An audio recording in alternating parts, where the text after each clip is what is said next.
오늘은 마태복음 9장의 말씀을 통해서 소경이 보게 된다라는 것의 의미에 대해서 함께 살펴보도록 하겠습니다.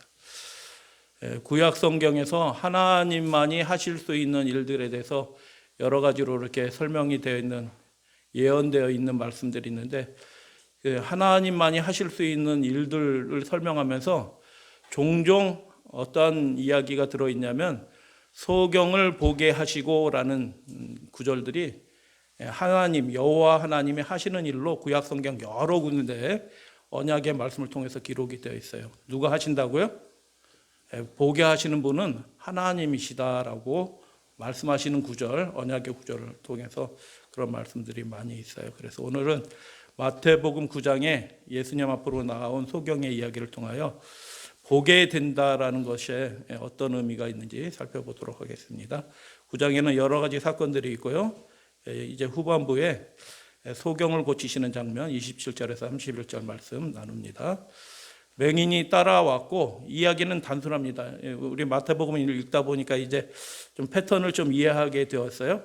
마태는 이렇게 자세히 설명하지 않아요. 예수님께로 나왔다, 예수님의 은혜 입고 이렇게 변화되었다, 나음을 입었다, 이렇게 굉장히 직선적이고 단순하게 이렇게 기록을 했어요. 이 이야기의 구조는 이렇게 됩니다. 맹인이 따라왔다. 누구를 따라왔어요? 예수님을 따라왔죠. 그리고 어떻게 해요? 맹인이 예수님 앞으로 나와갖고 보게 되었다라고 이야기합니다. 27절 말씀 보면 예수께서 거기서 떠나실 때, 거기가 어디예요? 야이로의 집 떠나실 때 두 맹인이, 사람들이 많아요. 야이로의 집에 들어갔을 때도 사람이 많았고, 그 가는 길에도 사람이 많았고, 예수님이 야이로의 딸을 살리는데 한 3시간 걸렸던가요? 좀 죽었으니까 좀 살리는 거 힘들어가지고 예수님이 막 이것도 하고 저것도 하고 한 3시간, 좀 더 걸릴 수도 있겠네. 한 6시간 반나절 걸려서 간신히 살려냈다. 야, 그래도 놀랍죠? 살아났으니, 죽었다가 살아나니 놀라운 거죠. 그런데 예수님은 들어갔다가 바로 나오셨어요. 그런데 어떤 변화가 생겨났어요?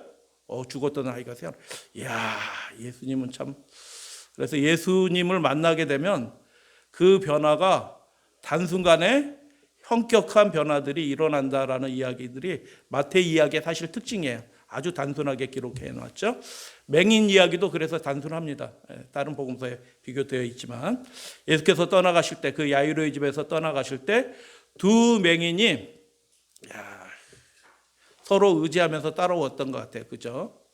두 맹인이 물어서 예수님 어디 가시냐, 저쪽이냐 하면 막 이렇게 해서 그래서 따라오며 소리를 질러.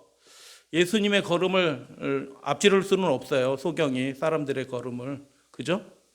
그러니까 예수님을 멈춰 세우고 자신의 소원을 아뢰기 위하여 그가 할 수 있었던 일은 빨리 걸을 수 없으니까 어떻게 해요? 소리를 지르는 수밖에 없었어요. 여러분, 예수님 부르실 때 뭐라고 소리를 지르면 좋을까요? 근데 이 소경은 이렇게 불렀던 것입니다. 다윗의 자손이여. 오늘 이 말씀을 통해서 단어 3가지 정도에 좀 집중해서 말씀을 나눌 거예요. 다윗의 자손이여, 우리를 뭐 하소서? 불쌍히 여겨. 말씀이에요. 자비롭게 여겨 주시옵소서, 긍휼히 여겨 주시옵소서, 불쌍히 여겨 주시옵소서라고 소리를 질렀는데, 한 번 소리 질렀어요? 멈출 때까지 소리를 지르는 겁니다. 그런데 유감스럽게 예수님이 귀가 밝으신 분이에요. 동의하시나요? 연약한 자들의 음성에 그분은 귀가 밝으신 분이에요. 어떤 마음으로 소리 지르는지 예수님은 그 소리만 들어도 그 마음을 예수님은 다 보시는 분이셔요. 할렐루야, 아멘. 그래서 그분, 그 음성만 들어도 그의 속사람까지도 다 보시는 분인데, 이 두 맹인이 따라오면서 합창으로, 듀엣으로 다윗의 자손이여 우리를 불쌍히 여기소서 하고 한 번 부르짖는 게 아니라 계속해서 부르짖었다. 놀라운 얘기잖아요. 그죠? 근데 그 좋으신 예수님이, 그 능력이 많으신 예수님이 지금 야이로의 집에 들어갔더니 죽음의 권세도 단번에 쫓겨나고 생기가 다시 돌아와서 살게 해주신 예수님이 그 예수님이 어떻게 해요? 계속 소리를 지르는데 여러분 자녀들 부를 때 누구야 불렀는데 대답 없어요. 근데 누구야 불러도 대답이 없어요. 세 번째 부를 때는 어떻게 목소리가요? 더 약간 감정이 실린 소리로 이렇게 부르잖아요. 근데 이 소경들은 간절한 음성으로 뭐라고 얘기해요? 우리에게 자비를, 우리에게 긍휼을, 우리를 불쌍히 여겨주소서 하고 계속해서 소리 질렀다라는 얘기예요. 근데 예수님 반응이 놀라운 거예요. 여러분이 예수님이라면 어떻게 하시겠어요? 한번 불렀을 때 다윗의 자손이라는 이 말이 보통 소리가 아니잖아요. 그죠? 우리 여러분 아시죠? 그냥 나사렛 예수여, 랍비여 이렇게 랍비 예수여 이렇게 한 게 아니고 오실자, 사무엘에도 나오고 시편에도 나오고 오실자 예언된 왕이신 분, 다윗의 후손으로 오시는 분, 다윗의 자손이시여라고 믿음으로 고백한 거예요.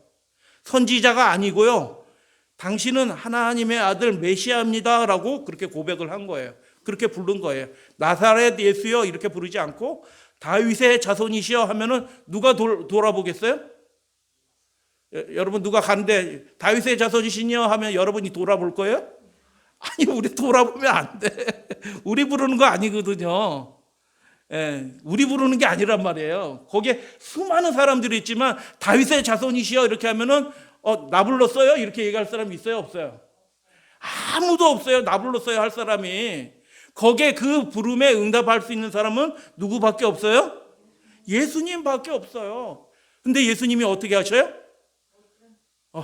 계속 부르는데도 못 들은 척. 이게 놀라운 장면이거든요. 예수님의 마음이 벌써 뜨뜻해졌어요. 그들의 간절히 부르짖는 호소하는 그 음성에 예수님의 마음이 벌써 뜨끈뜨끈해졌다니까요. 근데 당장 그 문제를 해결해 주고 싶거든요. 예수님의 마음은. 하나님의 마음은 그렇습니다. 우리가 연약할 때, 우리가 아직 죄인 되었을 때, 우리가 하나님의 원수 되었을 때라도 하나님의 자비는 멈추지 않았어요. 이게 놀라운 자비거든요. 우리가 하나님과 원수 되었는데도 하나님의 자비는 긍휼하심은 멈추지 않았대요. 할렐루야 아멘. 그분의 자비가 긍휼하심이 줄어들지 않았대요. 자꾸 못된 짓 하면은 자식도 이렇게 긍휼함이 좀 떨어져. 야, 그럼 네가 알아서 살아라. 너랑 이런 마음이 들 때도 이렇게 보니까 있을 수 있어요. 부모도. 그런데 하나님은 우리가 연약할지라도, 우리가 죄인 되었을지라도, 우리가 하나님과 원수 되었을지라도 그분의 사랑과 자비와 긍휼이 조금도 줄어들지 않았다. 그래서 이 소리를 들을 때, 그 두 맹인이 소리를 지를 때 그 예수님의 마음은 뜨끈뜨끈해졌어요. 사실 이미 당장 개입하고 싶었습니다. 근데 예수께서 그 다음 구절이 뭐예요? 예수께서 집에 들어가셨다. 야, 예수님 어떻게 이러실 수 있지? 어디 집에 들어간 거예요? 그냥 집에 들어갔다고 얘기하는데 누구 집에 들어간 거예요?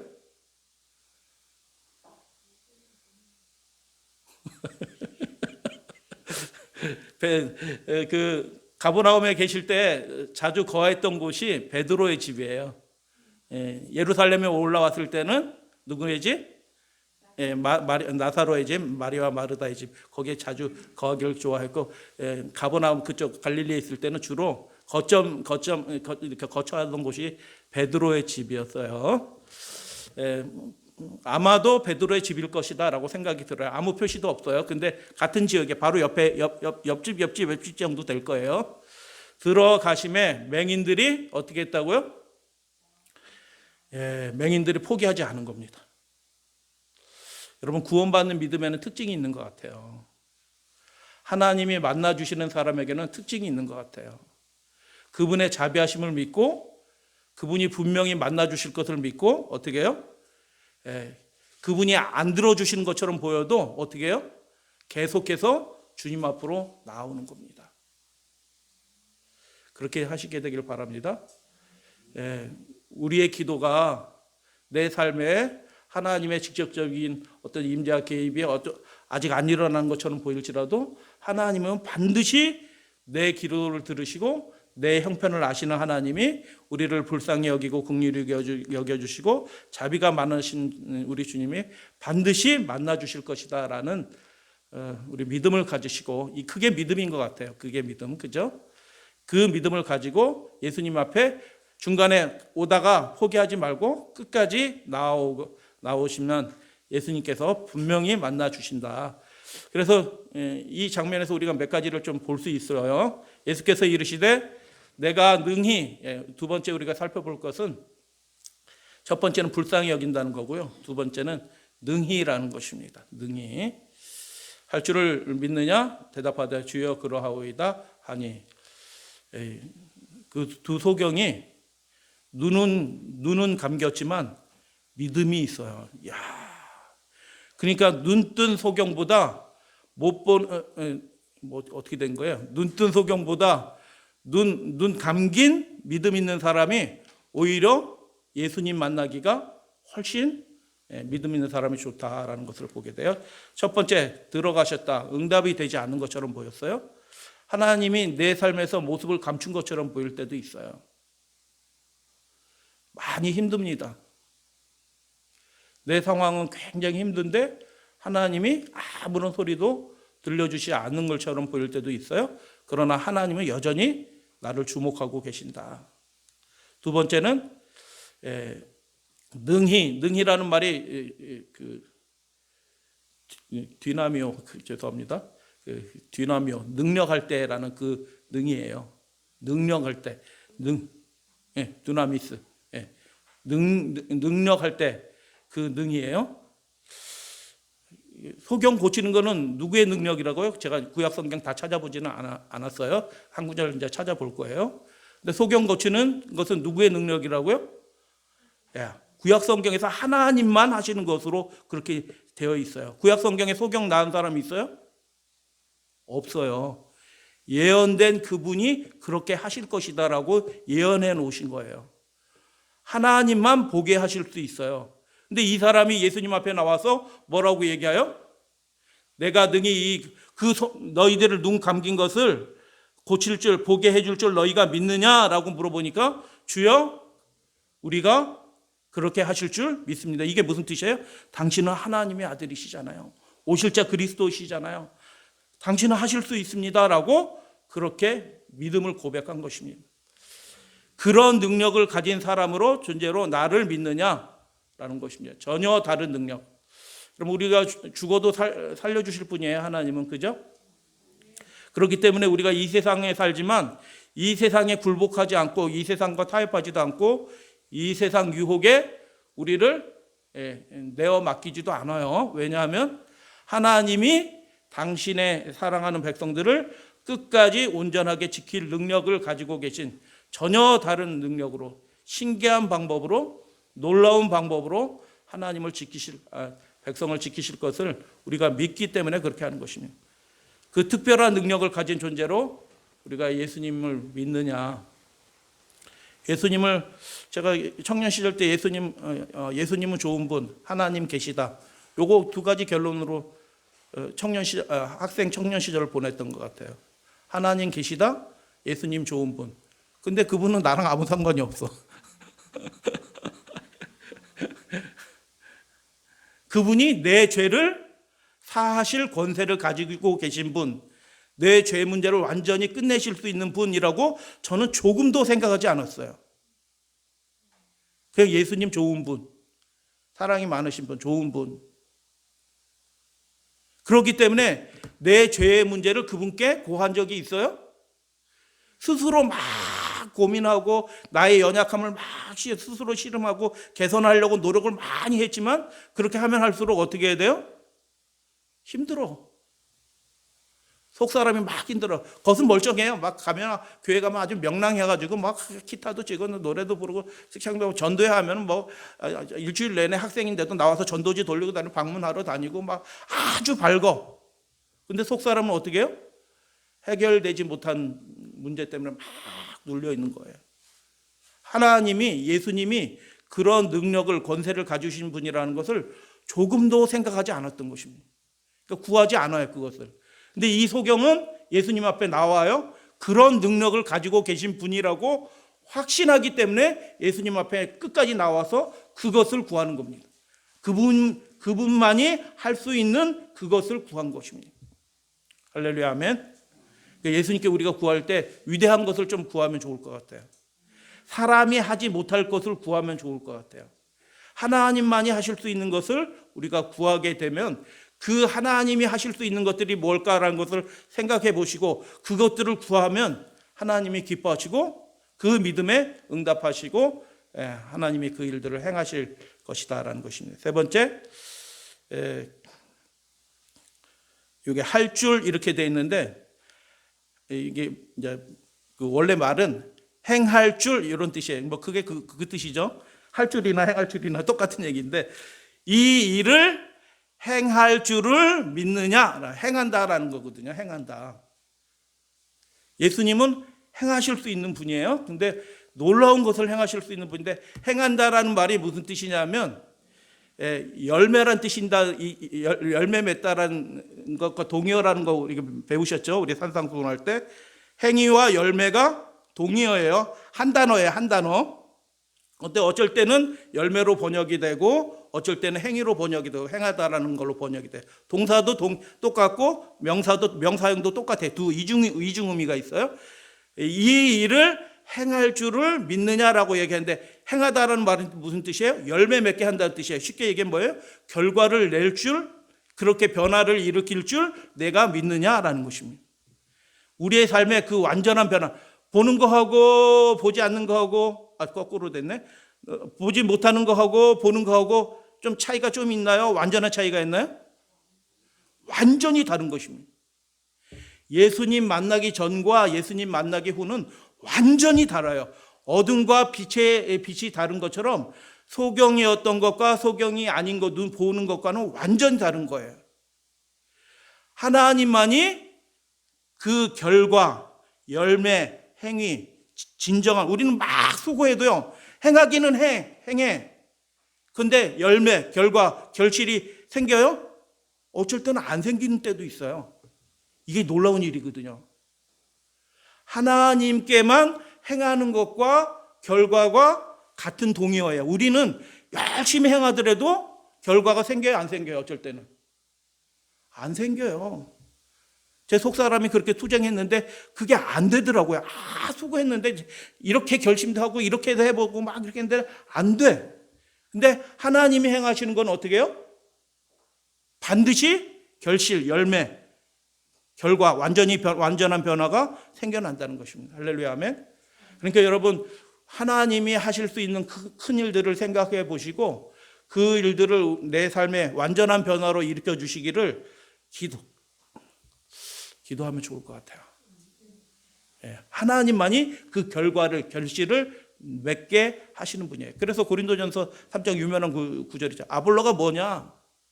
게바가 뭐냐? 바울이 뭐냐? 아무것도 아니다. 물 주고 심었던 거 그거 아무것도 아니다. 오직 자라나게 하시는 분은 하나님이시다라고 이렇게 얘기하는 것입니다. 하나님만은 결과, 결실, 열매를 맺게 해주시는 분이에요. 할렐루야, 아멘. 그래서 이렇게 세 가지 포인트를 좀 가지고 오늘 소경된 이 사건은, 그래서 우리의 문제를 우리가 할 수 있는 것들은 우리가 열심히 해야 되죠, 당연히. 그런데 하나님께 우리의 삶을 맡겨드리고 하나님이 우리의 삶의 결실, 열매를 맺을 수 있도록 그렇게 우리의 삶을 내어드리는 이 사람들이, 소경들이 예수님 앞에 나온 게 그거죠. 자신의 삶을 하나님이, 예수님의 완전한 변화를, 그 결과를 이끌어낼 것을 믿고 나온 것이죠. 왜 모른 채 하셨을까? 뭐 여러 가지 것들을 생각할 수 있어요. 제자들을 위해서, 그 주변의 사람들을 위해서, 또 이 사람들의 믿음, 더 큰 믿음을 위해서 여러 가지 교훈들을 있을 거예요. 집에 따라. 그래서 우리가 믿음은 시험을 받습니다. 왜 하나님이 믿음을 시험하신, 예수님의 믿음을 시험하시냐 하면 더 큰, 더 확실한 믿음을 주시기 위해서 믿음을 시험하셔요. 안 들어주시는 겁니다. 그 과정도 의미가 있어요. 우리 신앙생활에. 응답이 없는 것도 응답이에요. 그 과정조차도 우리의 신앙생활의 영적인 생활에 굉장히 중요한 과정이기 때문에 어떨 때는 그 예수님이 듣고도 그 문제에 개입하지 않으시는 경우도 있어요. 그런데 결과적으로 그것을 통해서 믿음이 입증이 돼요. 두 번째, 소경이 나왔잖아요. 불쌍히 여기소서 하면 무슨 뜻이에요? 동전 한 푼 주세요 이런 뜻이에요? 소경이 하는 직업이 뭐예요? 구걸하는 일밖에 할 일이 없어요. 소경은 마사지 요즘은 그렇게 하지만 예수님 당시 그런 거 없어요. 소경이 할 수 있는 일은 그 구걸하는 일이 그 업밖에 할 수 없는데 소경이 낳는 것은 특별한 일이에요. 그래서 여러분, 하나님이 우리 삶에 특별한 일을 해주시기 원하십니까?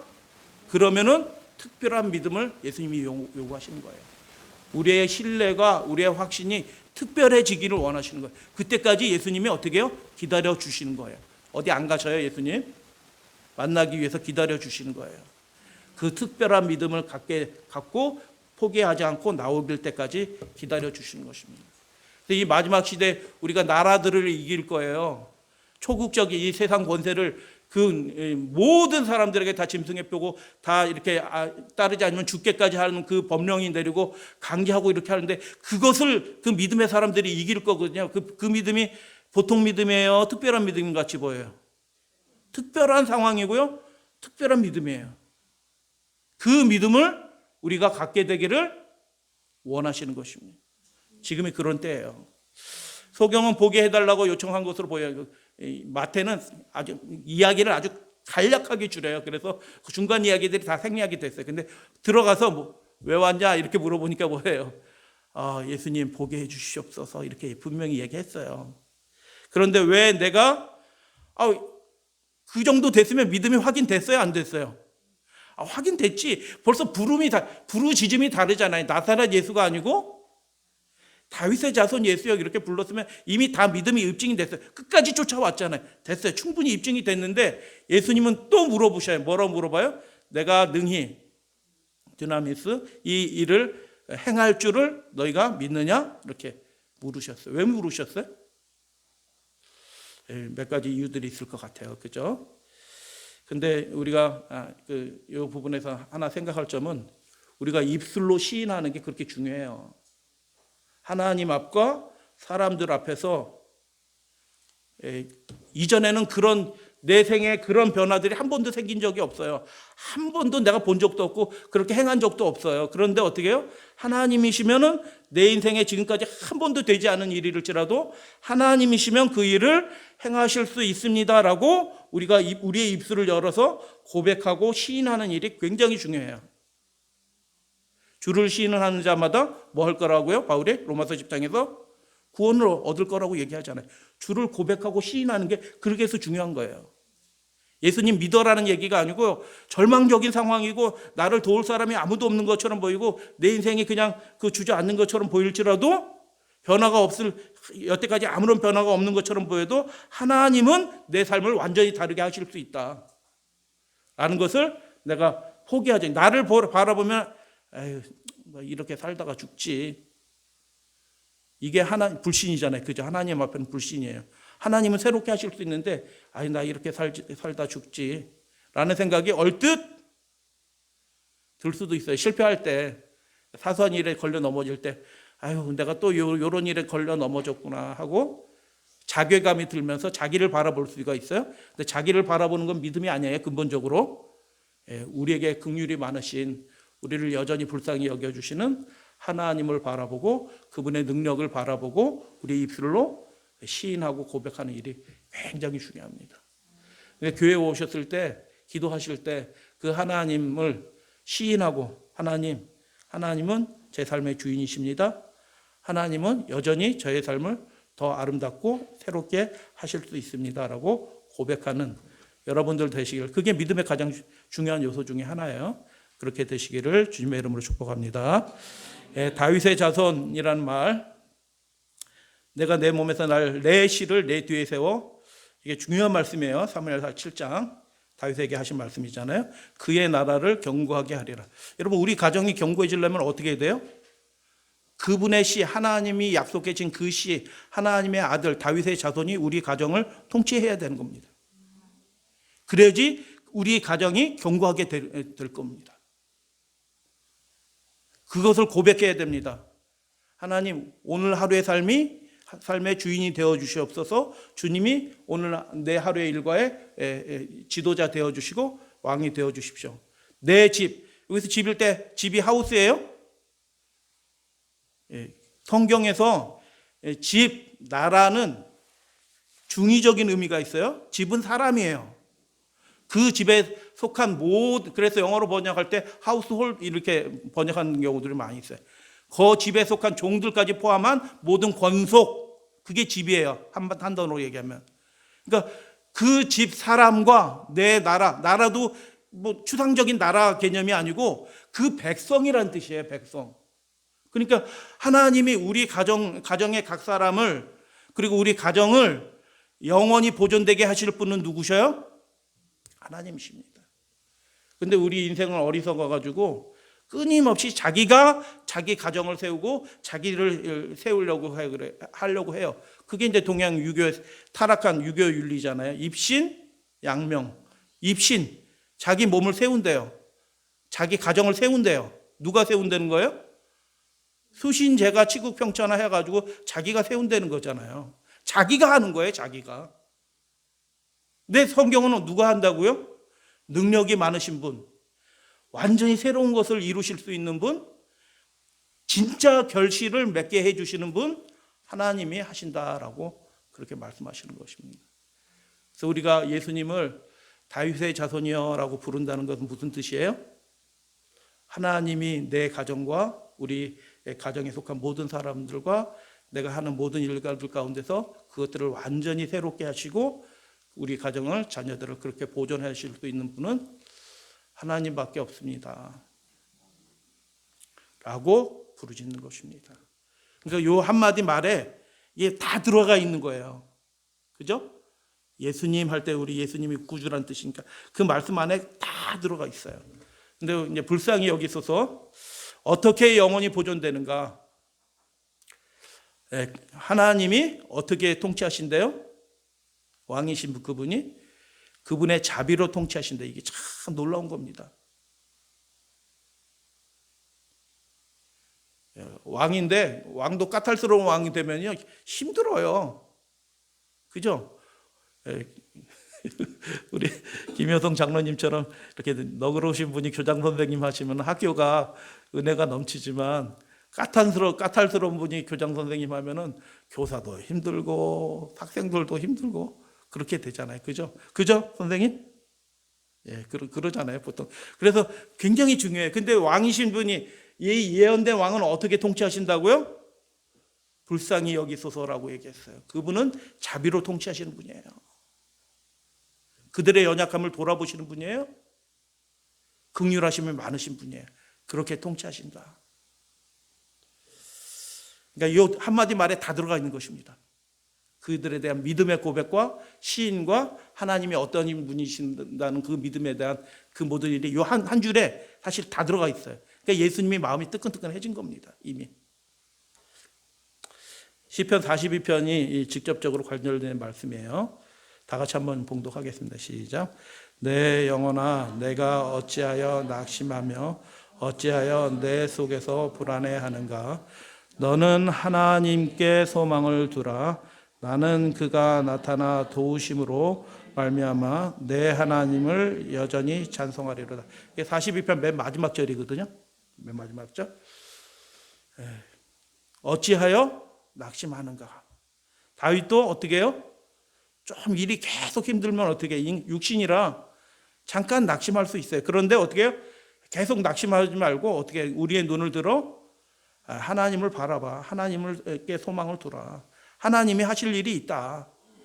이 상황을 동서남북 꽉 막히는 것처럼 보이는 이 상황을 하나님은 돌파해내실 수 있다라고 소망을 두라라고 그렇게 이야기합니다. 근데 제가 이 말씀을 읽다 보면서 밑줄 쳤는데 이게 잘못된 거 아닌가? 어찌하여 내 속에서 불안해하는가? 내 속인가? 이거 잘못된 거 아닌가? 하고 다시 찾아보세요. 내 속에, 너희 속에서 불안해하는가? 이렇게 이건 줄 알고 이상하다. 이게 잘못된 거 아닌가? 성경을 다시 봤어요. 내가 맞아요? 내가 맞아요?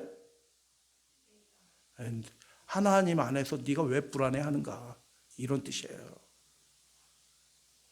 너 지금 하나님이 보이지 않고 동서남북 막 하고 사울 군사들 막 쫓아다니고 막 원수들이 쫓아 막 나쁜 일 막 경험하고 막 그렇게 하지만 걱정하지 마.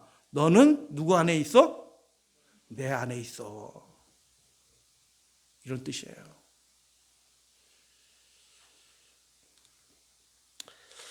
그래서 42편 1절에 유명한 구절이 있잖아요. 아까 그 42편 1절. 사슴이 시냇물을 찾기에 갈급한 같이 내가 주를 찾기에 갈급하나이다.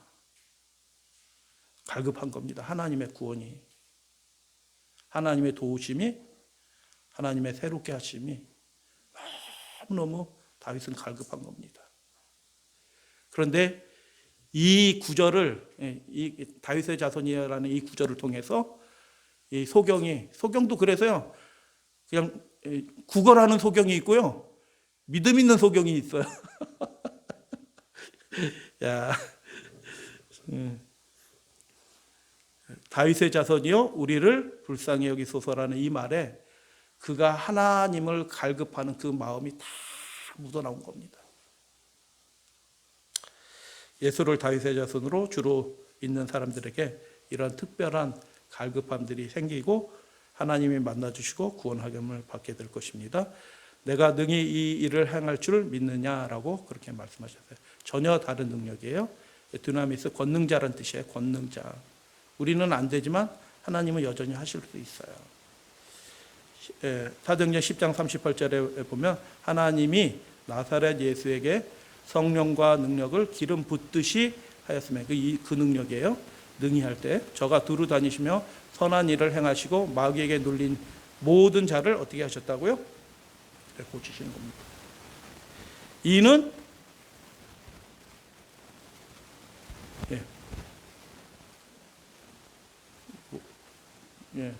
이는 하나님이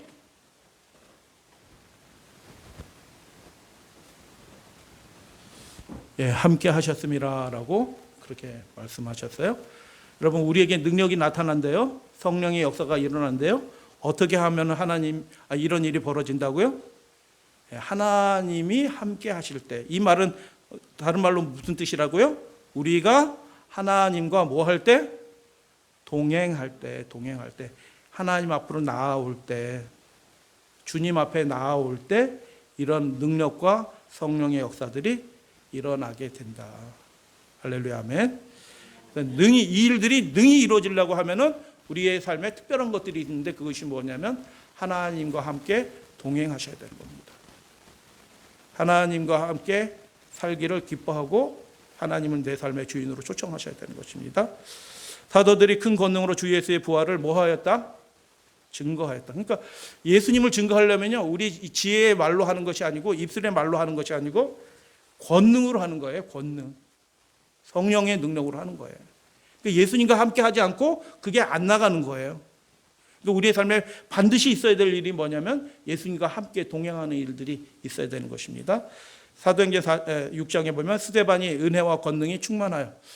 그래서 저는 이 사도행전 읽어보면 지금 저는 직분이 목사잖아요. 목사거든요. 근데 2000년 전으로 돌아가면 집사급도 안 돼. 집사급도 안 된단 말이에요.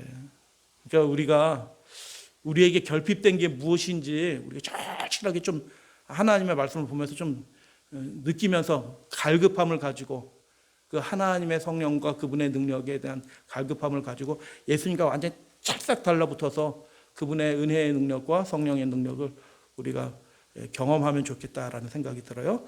스데반이 은혜와 능력이 권능이 충만하여 큰 기사와 표적을 행하였다라고 얘기했는데 그 스데반이 행한 거예요? 성령께서 행하게 하신 거예요?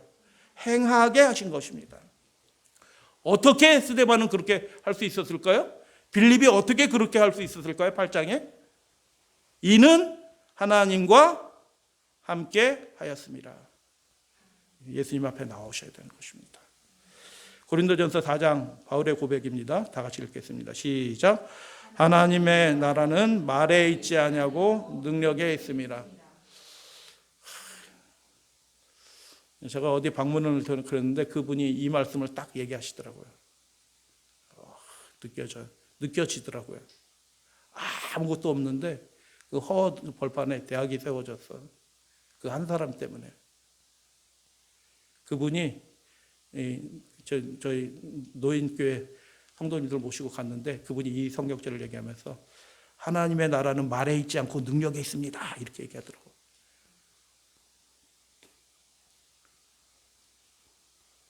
아무것도 없는 허허벌판에 돈도 없었던 학생이 거기서 학생들 가르치기 시작했는데 거기에 지금 대학이 세워져 있잖아요.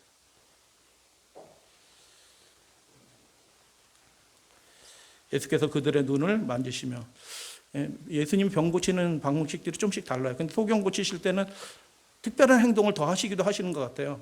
소경할 때도 눈 떠라 이렇게 해도 이렇게도 뜰 것 같은데 예수님은 소경할 때는 접촉을 하는 경우들이 종종 있으셨어요. 접촉. 이렇게 만지시면서 말씀하셨으니까 이게 뭐예요? 안수하신 거잖아요. 그죠? 그 문제 있는 곳에 예수님이 안수하셔서 말씀하신 거예요. 그죠? 잘 안 고쳐지는 문제, 완전한 변화가 필요한 문제를 그 우리의 연약한 점을 가지고 예수님 앞에 나아가시면 예수님이 거기를 만져주셔서 새롭게 하시는 말씀을 능력을 행하실 수 있다는 것을 우리가 보게 돼요. 왜 눈을 만지시고 말씀하셨는가? 146편 시편 146편 말씀인데요. 여기 보면은 여호와는 하면서 천지와 바다와 그 중에 만물을 지으시며 천지를 창조하신 분이시다. 능력이 무한하신 분이시다라고 얘기하면서 지키신다, 심판하신다, 먹을 것을 주신다, 자유를 주신다. 여호와께서 그리고 뭐 하신다? 맹인들의 눈을 열어주신다. 보게 해주신다. 그분의 능력을 보게 해주신다. 할렐루야, 아멘. 우리도 그분의 능력을 보게 될 것이다. 그분의 영광스러운 재림을 우리도 보게 될 것이다. 여호와께서 연약한 자를 비참한 자들을 어렵게 했는데 그 무릎에 힘을 줘서 어떻게 해주신다고요? 일으켜 주신대요. 할렐루야, 아멘. 여호와께서 그 의인들은 어떤 사람들이 의인이에요? 착한 사람? 땡. 성경에서 의인들은 누구예요? 하나님을 바라는 사람들이 의인이에요.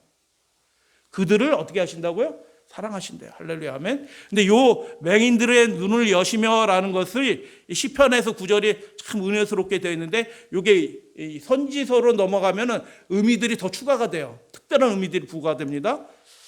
먹을 것을 주는 것과 맹인들의 눈을 여는 게 하나님께 똑같은 일이에요. 우리들이 먹고 살며 기도하게 해주시는 일이나 눈을 뜨게 해주시는, 눈을 떴어? 하면 놀라운 기적처럼 보이지만 우리가 먹고 살고 있어요. 하루를 안 죽었잖아요. 오늘 우리가 먹었는데 소화 안 돼가지고 배가 부룩해서 복수 차가지고 뻥 터지지 않았잖아요. 그게 다 하나님이 해주시고 있는 기적과 같은 일들이다 라고 얘기하는 거예요. 근데 이 맹인들의 눈을 여시며라는 것들이 이사야에서는 굉장히 특별한 의미를 가지고 있어요. 이사야 29장 말씀 잠깐 볼게요. 앞부분 뒷부분이 연결되어 있어요. 이 백성이 입으로는 많이 익숙한 말씀이죠. 그죠? 이 백성은 입으로는 나를 가까이 하며 동행하는 것처럼 보여. 입으로는. 입술로는 나를 공경하고 잘 예배 드리는 것처럼 보여. 근데 그들의 중심은, 그들의 마음은 내게서 멀리 떠났나니 그들이 나를 경외함은 하는 것 같기도 하고 안 하는 것 같기도 하는데 어떻게 해요? 사람의 명령을 따라 가르침을 받고 그렇게 한다. 내가 원하는 대로, 내가 지시한 대로 하지 않고 자기가 원하는 방법대로 그렇게 섬긴다. 하나님을 자기가 방식대로 섬겨. 안 믿는 것보단 낫죠? 저는 그렇게 생각해요. 안 믿는 것보단 낫다. 그런데 참다운 믿음은 아직 아니다. 결과로 볼 때는 안 믿는 거나 똑같다. 안 믿는 것보다 낫는데 결과적으로는 그 상태에 계속 있으면 안 믿는 거나 똑같다. 사람으로 계명으로 자기 방식대로 하나님을 예배해요. 전심으로 예배했다고 그래요. 근데 그게 전심이 아니거든요. 그 마음이 하나님께 자기 지성과 의지와 감정과 뜻이 하나님께 다 드려져야 되는데 그렇게 하지 않은 거예요. 그렇게 하나님께 전심으로 드려지지 않을 때는 어떻게 될까요?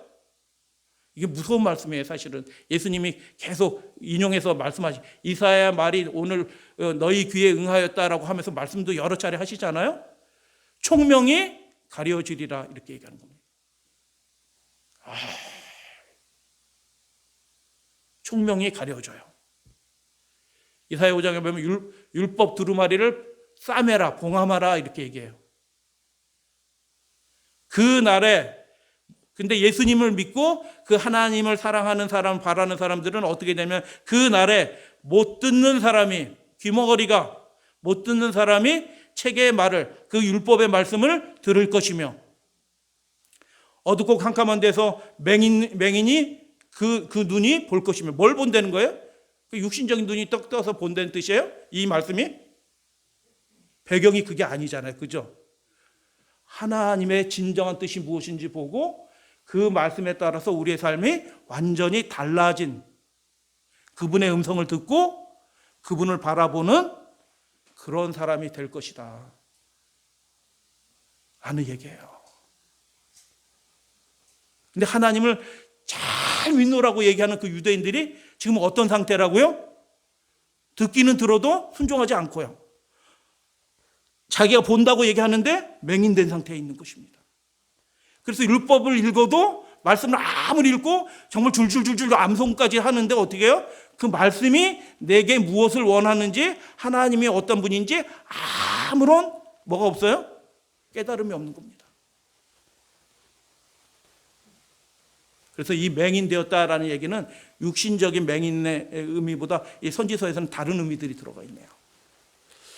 그래서 하나님의 말씀을 갈급한 자들이 하나님을 갈급하는 사람들이 하나님을 만나고 그 말씀을 그렇게 갈망하는 사람들이 깨달음도 얻게 될 것입니다. 할렐루야 아멘.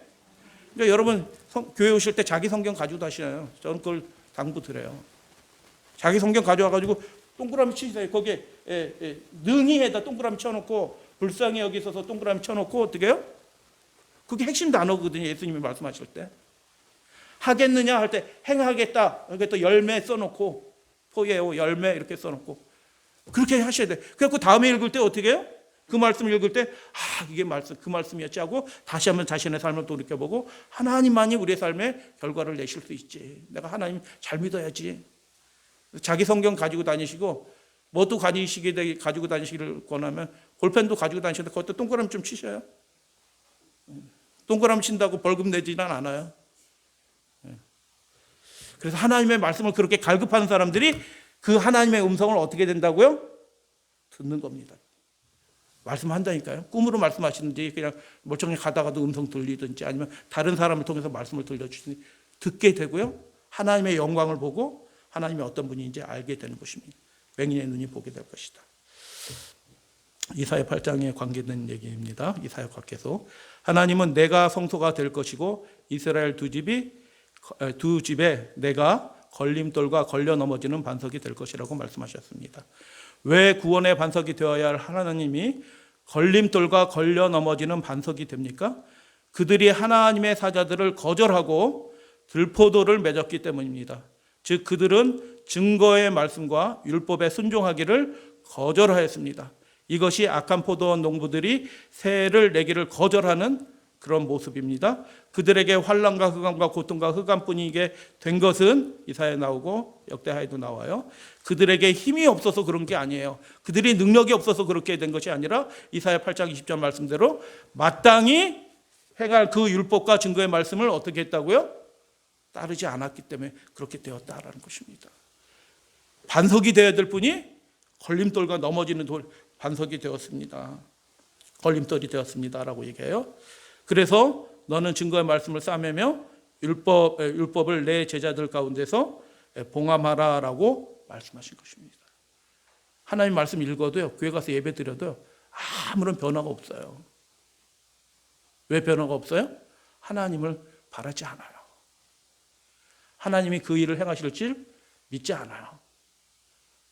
그냥 이게 신앙생활인지 알고 그냥 멈춰져 있는 것입니다.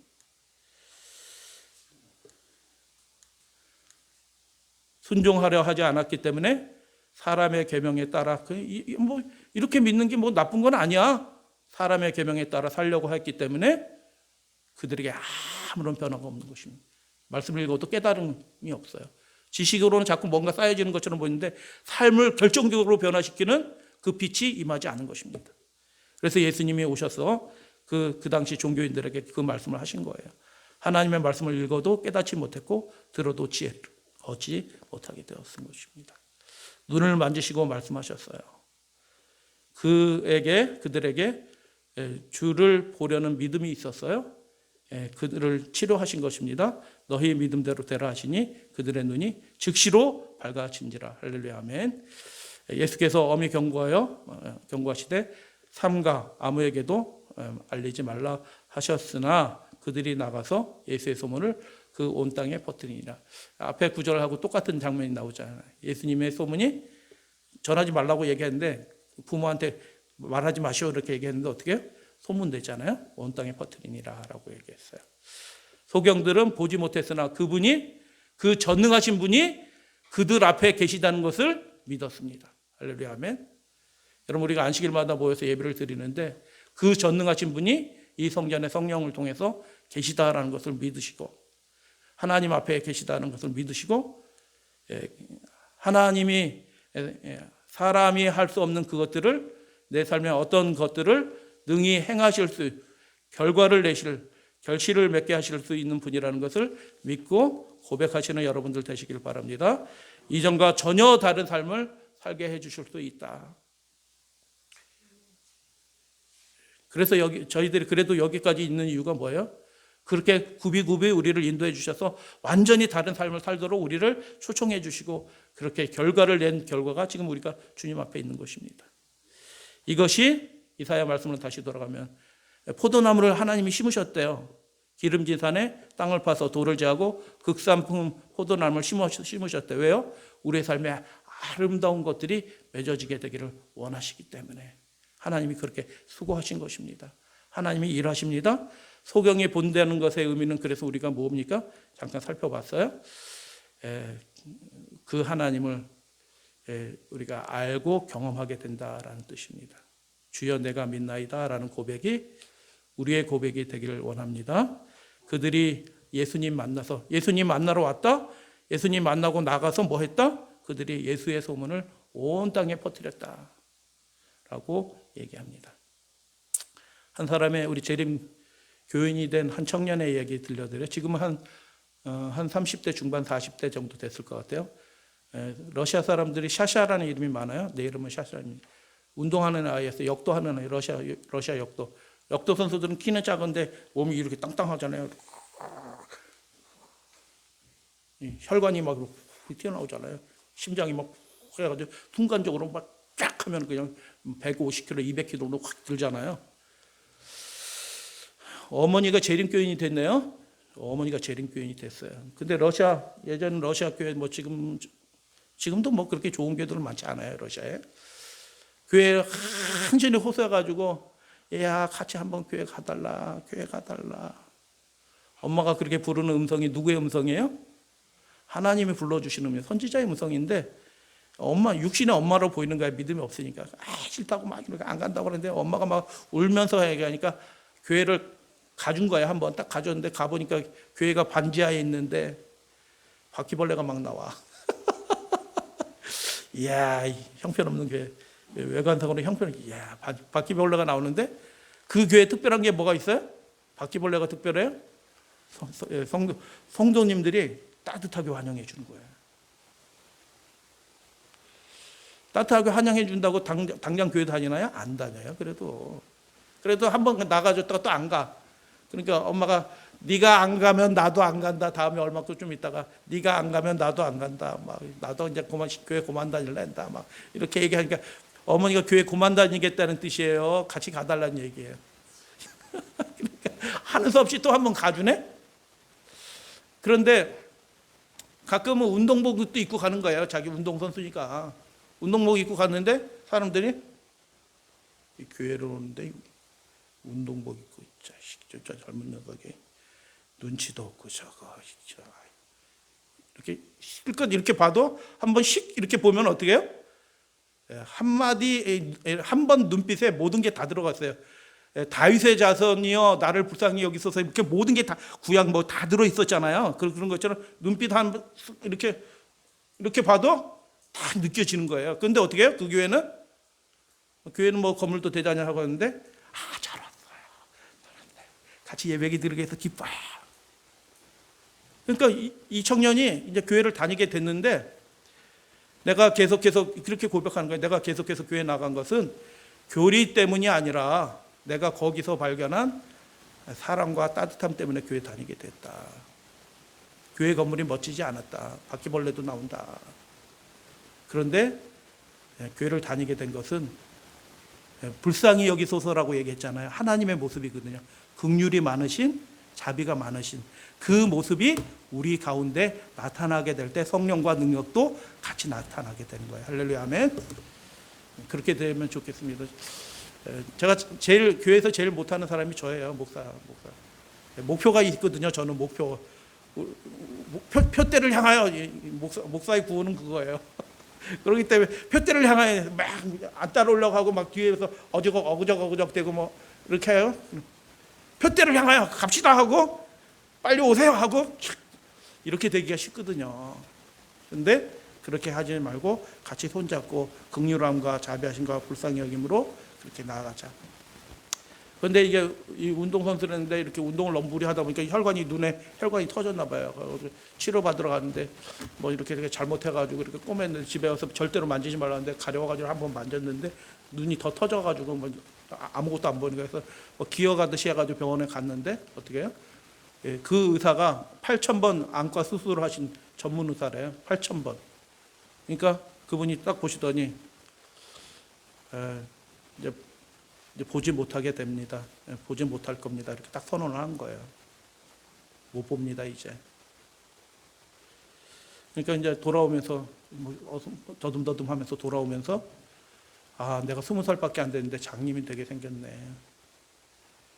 할 수 있는 게 뭐예요? 이제 교회 다니면서 하나님에 대해서 조금 아는 거예요. 그래서 그가 할 수 있는 게 뭐예요? 병원 의사 찾아가 봐도 소용없어요. 그분이 최고의 의사거든요. 8,000번은. 최고 의사도 안 된다고 이제 장님입니다. 이렇게 선언했기 때문에 할 수 있는 게 아무것도 없어요. 그래서 한 게 뭐예요? 이렇게 깨끗이 씻고 하나님 앞에 고요하게 하나님 앞에 갈망하는 마음으로 하나님 제가 죄인입니다. 어머님이 그렇게 뭐 이렇게 회개하면서 기도하고 이렇게 했는데 그가 눈이 떠졌어요. 시력이 회복이 된 거예요. 그 의사가 뭐랬는데요? 내가 8,000번 이상 수술했는데 당신과 같은 사람이 나은 사람이 있다 없다? 아무도 없는데 당신 나았다. 그래서 하나님이 보게 해주신 거예요. 그리고 처음으로 그 간증문을 그렇게 써놨어요. 하늘의 별을 볼 수 있게 되었습니다. 여러분 나가시다가 하늘에 보면 별 보이잖아요. 할렐루야, 아멘. 그것을 지으시는 하나님이 살아계십니다. 그리고 그가 무슨 마음이 드냐면 그가 그 소경들이 마음이 어땠을까요? 야, 본다, 신기하다 이게 아니고요. 나를 고쳐주신 분, 그들이 눈 떴을 때 제일 먼저 본 그분, 아주 긍휼이 많으신 그분이 다 웃으면서 그분을 어떻게 해요? 선전하다는 거죠. 이 청년이 무슨 마음이 들었냐면 이런 마음이 우리 안에 자연스럽게 들게 돼요. 저도 그런 마음이 들더라고요. 하나님이 그 놀라우신 하나님을 조그맣게 발견하게 될 때 제 마음속에 제일 먼저 든 생각이 이 생각이었어요. 똑같아요. 하나님이 원하시는 것을 제가 하겠습니다. 하나님이 가라는 곳에 제가 가겠습니다. 이 마음이 가득 차더라고요. 그래서 여러분 눈 뜬 사람의 특징이 있네요. 눈 뜨는 사람, 영적으로 눈 뜬 사람의 특징이 있네요. 그 사람들의 특징이 뭐예요? 예수님을 말하고 싶은 거예요. 하나님의 세계를 보는 거예요. 그렇게 되시게 되기를 주님의 이름으로 축복합니다. 어찌하든 하나님 앞으로 나오는 교회, 전능하심을 믿고 고백하는 교회, 하나님의 긍휼하심과 자비하심이 드러나는 교회, 그 교회가 능력 있는 교회가 되는 것입니다. 소경의 눈을 뜨게 하시고 죽은 자를 살리셨던 그분이 십자가 위에 자신의 재물을 바치셨다. 이것들 모두가 우리를 사랑하기 때문에 그렇게 하신 것이다 라고 그렇게 말씀합니다. 소경된 자들에게 하시는 말씀이에요. 소위 하나님의 백성이라고 자부하는 자들이 세속적 욕심과 향락을 구하는 일에 몰두하여 구주 예수님의 재림에 대한 징조에 대해서 소경이 되어버렸다. 재림의 교리는 등한히 여겨졌고 재림에 관한 성경절들을 곡해로 가려져서 마침내 그것들 거의 대부분이 무시되고 잊어버린 바 되었다. 명예와 권력에 대한 열렬한 욕망을 사람들로 하여금 저들의 흥미의 중심을 이상하네. 목적어 두 개야. 이 세상의 사물에 두게 하고 현세의 모든 사물을 파괴해버릴 그 엄숙한 날이 아주 먼 장래일처럼 제쳐놓게 막연한 신앙으로 살고 있다. 구주께서는 재림 직전에 있을 타락 상태에 대해서 먹고 마시고 사고 팔고 집을 짓고 하면서 하나님과 내세에 대한 것은 그 약속에 대한 것은 잊어버리게 될 것이다. 그러나 너희는 스스로 조심하라. 그렇지 않으면 방탕함과 술 취함과 생활의 염려로 마음이 둔해지고 뜻밖의 그날이 덕과 같이 너희에게 임하리라. 이러므로 너희는 장차올 이 모든 일을 능히 피하고 인자 앞에 서도록 항상 기도하며 깨어 있으라라고 그렇게 말씀하셨습니다.